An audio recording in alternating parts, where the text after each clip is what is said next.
हैं news reporter network. आप देख रहे हैं न्यूज रिपोर्टर लाइव, सोच आपकी, आवाज हमारी। नमस्कार, मैं हूं बिपाशा पाल और आप देख रहे हैं न्यूज रिपोर्टर लाइव। इस वक्त हमारे साथ मौजूद हैं पूर्व मुख्यमंत्री हरीश रावत जी। सर नमस्कार, आपका बहुत बहुत स्वागत है हमारे चैनल में। नमस्कार सर, ये भारत जोड़ो यात्रा जो है, इस अभियान में आप शामिल हैं, तो इस यात्रा का सर क्या उद्देश्य है या क्या मुद्दे जुड़े हुए हैं इस यात्रा से? उद्देश्य अपने आप में ही स्पष्ट है नाम से, जी। भारत जोड़ो। भारत जोड़ो का अर्थ है कि जो यहाँ के 130-35 करोड़ नागरिक हैं, उनको भावनात्मक रूप से और एक समझ के रूप में जोड़िए। आज जो विद्वेष दिखाई दे रहा है, जो बंटवारा दिखाई दे रहा है, धर्म के नाम पर, जाति के नाम पर, क्षेत्र के नाम पर, भाषा के नाम पर, उससे भारत और भारत माता दोनों कमजोर हो गई। जो हमारा लक्ष्य है एक महान भारत बनने का, जो हमारा लक्ष्य है कि हम आने वाले समय में दुनिया का नेतृत्व करें, दुनिया हमारी तरफ देखे, वो लक्ष्य यदि बटा हुआ हिंदुस्तान रहेगा कभी पूरा नहीं होगा। लोगों के दिल में यदि तफरका रहेगा, बंटवारा रहेगा, तो कैसे आप भारत को मजबूत बनाएंगे? तो इसलिए ये भारत जोड़ो यात्रा प्रारंभ की गई है।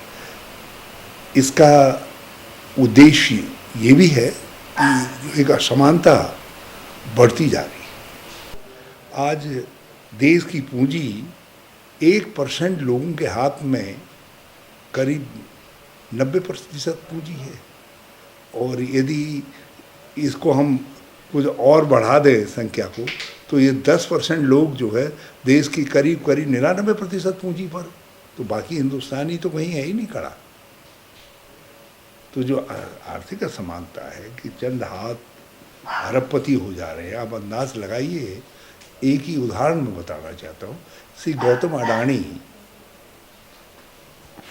मोदी जी के प्रधानमंत्री बनने से पहले देश के मालदार लोगों में भी उनका नंबर कहीं 100 से भी पार था, और आज दुनिया के अंदर चौथे नंबर के सबसे बड़े मालदार हो गए।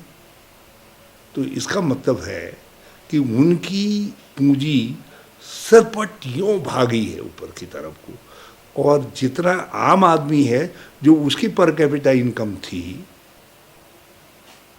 जो है वो और घट गई है। जो उसके जेब में पैसा था वो निकल गया है, चाहे वो महंगाई से निकला है, चाहे बेरोजगारी से निकला है, चाहे रुपये की कीमत कम होने से निकला है। कैसे ही निकला है, सारे हिंदुस्तान के लोगों के 90% आबादी के जेब से पैसा निकला है, और 10% की जेब में पैसा गया है, और उस 10% में भी 1-2 लोगों के पूंजी बेतहाशा बढ़ गई है, जिनको राहुल गांधी जी कहते हैं कि इनके 2 मित्र करके है, अडानी और अंबानी, उनकी पूंजी बढ़ रही है। तो ये जो विरोधाभास है, ये भी भारत को कमज़ोर कर रहा है। तो ये इसको भी आगे लाना है। तो ये भी एक यात्रा का उद्देश्य है, और संसद यात्रा का उद्देश्य ये भी है कि हिंदुस्तान के सामने हम अपना भी दृष्टिकोण भी रखें। कांग्रेस का, राहुल गांधी जी का दृष्टिकोण रखें। जो भारत यात्री हैं उनका दृष्टिकोण लोगों को मालूम हो कि आखिर 21वीं सदी का वो कैसा भारत बनाएंगे। अगले 20-25 साल के भारत की उनकी सोच क्या है, उनको भी हम रखेंगे, उस सोच को भी रखेंगे, उसको भी करेंगे। सर, उत्तराखंड में भारत जोड़ो यात्रा को लेकर क्या योजना है? सर, किस तरह से आप उत्तराखंड की जनता से दोबारा जुड़ेंगे? पीसीसी निरंतर काम कर रही है। हाँ, प्रदेश अध्यक्ष करण मेहरा छटपटाहट है, बड़ी तेजी से काम कर रहे हैं। सर, आपको क्या लगता है ये जो भर्ती घोटाला हुआ है उस पर सीबीआई की जांच होनी चाहिए? होनी चाहिए, लेकिन मैं राष्ट्रीय स्तर पर जो है सीबीआई के विरोध में खड़ा हूँ, क्योंकि सीबीआई जिस तरीके से वर्तमान केंद्र सरकार के हाथ की कठपुतली है, जिस तरीके से राजनीतिक विरोधियों को और लोकतांत्रिक विरोधियों को ख़त्म करने का माध्यम बन रही है, तो मैं उस पर यकीन नहीं जता पाता हूँ। हाँ, यदि हाईकोर्ट के सिटिंग जज के देखरेख में जांच हो भर्ती घोटाले की, और उस जांच में सीबीआई भी इन्वॉल्व हो जाए यदि कोई लोग इन्वॉल्व करना चाहते हैं, और नहीं तो एसटीएफ। अभी तो ठीक ही काम कर रही है एसटीएफ। तो मुझे सीबीआई को इन्वॉल्व करने में कोई हर्ज नहीं दिखता है, लेकिन सीबीआई की निष्पक्षता वो तो सत्तारूढ़ दल का पैरेट है। यदि कल उनको सत्तारूढ़ दल को क्लीन चिट देनी होगी, क्योंकि इस भर्ती घोटाले में सत्तारूढ़ दल के कुछ लोगों के आने की प्रबल संभावना है। कुछ अभी छोटे प्यादे आ गए हैं, लेकिन कुछ बड़े प्यादे भी हैं, बड़े एक्टर हैं, उनके भी आने की संभावना है। और कल सीबीआई सत्तारूढ़ दल के कहने पर कह दे कि कुछ नहीं, बस इतने ही लोग हैं, यही है, तो फिर हम मांग करके क्यों फंसे। तो इसलिए हाई कोर्ट के सिटिंग जज पर हमको विश्वास है, हाई कोर्ट का हो, सुप्रीम कोर्ट का सिटिंग जज हो, वो इसकी उनके देख रेख में हो। उसमें वो यदि सीबीआई को इन्वॉल्व करना चाहते हैं करें, वो एसटीएफ पर भरोसा करना चाहते हैं करें। सर 2024 के लोकसभा चुनाव को लेकर सर तैयारियां कैसी हैं?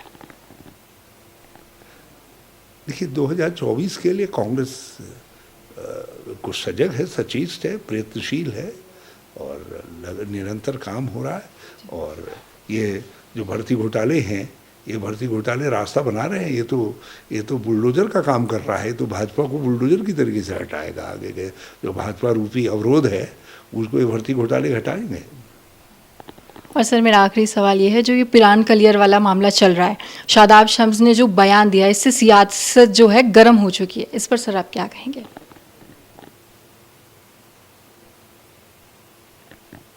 देखिए सत्ता का काम है जांच करना। वो सत्तारूढ़ दल से जुड़े हुए हैं, जो प्रवक्ता रहे हैं और हैं अभी शायद, और साथ साथ अब वक्फ बोर्ड के अध्यक्ष हैं। यदि कहीं वहाँ नशे का और देह व्यापार आदि की जो बातें उन्होंने कही है, तो सत्ता को काम करना चाहिए ना। सत्ता को, समाज को डराना नहीं चाहिए।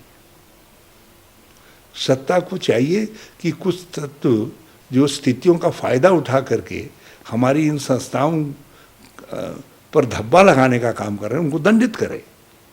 तो ये लगता है क्योंकि प्रवक्ता रहे हैं तो प्रचार, और भाजपा तो ऐसी ही प्रचार आधारित पार्टी है, वहाँ तो गाल बजाओ और सत्ता पाओ। जब जनता गाल बजाने पे ही उनको सत्ता दे रही है तो शम्स क्यों पीछे रहे? तो उन्होंने भी ये गाल बजा दी है। अन्यथा सत्तारूढ़ दल को चाहिए, यदि वहाँ कलियर में ऐसा कुछ हो रहा है तो ये गंभीर बात है, गंभीर स्थिति है, तो उसको उनको दंडित करना चाहिए, उन लोगों को जो ऐसा कर रहे हैं कोई लोग।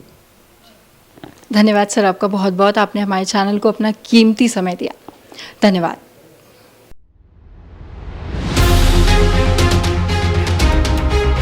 ये है न्यूज रिपोर्टर नेटवर्क। आप देख रहे हैं न्यूज रिपोर्टर लाइव। सोच आपकी, आवाज हमारी।